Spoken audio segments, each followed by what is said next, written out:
কিন্তু পরিপূর্ণভাবে আমরা এখন পর্যন্ত স্বৈরাচার মুক্ত হতে পারিনি। আমরা গণতন্ত্রের দ্বার প্রান্তে পৌঁছেছি, কিন্তু পরিপূর্ণভাবে গণতন্ত্র আমরা এখন পর্যন্ত প্রতিষ্ঠিত করতে পারিনি। কর্নারে একটি আসিফ চত্বর হয়েছে, সেই শহীদ আসিফের বাবা আমাদের মাঝে উপস্থিত রয়েছে এবং আমার সামনে উপবিষ্ট আমার পল্লবীর অত্র এলাকার পিতৃ সমতুল্য বাবারা রয়েছে, মাতৃ সমতুল্য মায়েরা রয়েছেন এবং আমার ভাই বন্ধু বোনেরা রয়েছেন। সবাইকে আসসালামু আলাইকুম। বক্তব্য দেওয়ার কিছু নাই।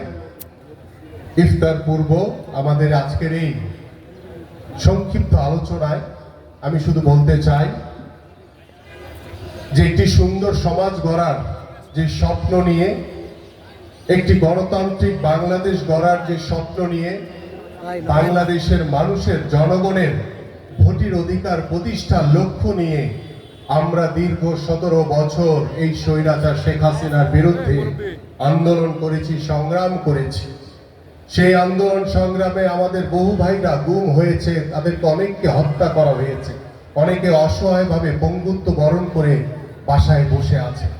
এবং আমাদের বিএনপির ভারপ্রাপ্ত চেয়ারম্যান জনাব তারেক রহমানের যে নির্দেশনা ছিল, এক দফা দাবি, স্বৈরাচার শেখ হাসিনার পতনের দাবি, সেই পতনের দাবিকে সফলতার সহিত বাংলাদেশের ছাত্র জনতার যে গণঅভ্যুত্থান হয়েছে, সেই গণঅভ্যুত্থানে আমরা 5ই আগস্ট স্বৈরাচার শেখ হাসিনা মুক্ত হয়েছে, কিন্তু পরিপূর্ণভাবে আমরা এখন পর্যন্ত স্বৈরাচার মুক্ত হতে পারিনি। আমরা গণতন্ত্রের দ্বার প্রান্তে পৌঁছেছি, কিন্তু পরিপূর্ণভাবে গণতন্ত্র আমরা এখন পর্যন্ত প্রতিষ্ঠিত করতে পারিনি।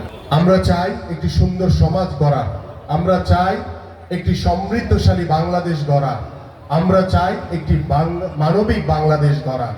সেই বাংলাদেশ গড়ার লক্ষ্য নিয়ে আমাদের সকলকে ইফতারের আগ মুহূর্তে দোয়া কবুলের সময় আমরা দোয়া করব, যাতে আমরা ঐক্যবদ্ধভাবে বাংলাদেশের আনাচে কানাচে যারা ষড়যন্ত্রকারীরা এখনো বাংলাদেশের মানুষের বিরুদ্ধে ষড়যন্ত্র করছে, এই দেশের ভিতরে একটি অস্থিতিশীল অবস্থা তৈরি করার জন্য ষড়যন্ত্র করে বেড়াচ্ছে, সকল ষড়যন্ত্র আমরা ঐক্যবদ্ধভাবে মোকাবেলা করে ইনশাআল্লাহ আমরা একটি সুন্দর সমাজ গড়তে পারবো, একটি সমৃদ্ধশালী বাংলাদেশ গড়তে পারবো, একটি মানবিক বাংলাদেশ গড়তে পারবো।